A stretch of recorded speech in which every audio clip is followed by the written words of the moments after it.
এই প্রাণীগুলো কত বছর পর্যন্ত বেঁচে থাকে চলো জেনে নেওয়া যাক। নাম্বার 1 ইঁদুর। এই ছোট্ট ইঁদুরগুলো মাত্র 2 থেকে 3 বছরই বাঁচে। নাম্বার 2 কুকুর।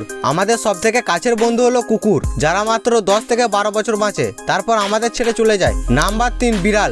বাড়ির আশেপাশে ঘুরে বেড়ানো এই কিউট বিড়ালগুলো 15 থেকে 20 বছর পর্যন্তই বেঁচে থাকে। নাম্বার 4 ঘোড়া। এই প্রাণীগুলো সাধারণত 25 থেকে 30 বছর পর্যন্ত বাঁচে। নাম্বার 5 গন্ডার। গন্ডারের চামড়া যতই মোটা হোক না কেন, এই প্রাণীরা কিন্তু 40 থেকে 50 বছরই বাঁচে।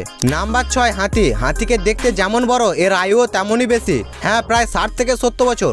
নাম্বার 7 তোতা পাখি। মিষ্টি মিষ্টি কথা বলা এই পাখিগুলো 50 থেকে 80 বছর পর্যন্ত আমাদের মাঝে বেঁচে থাকে।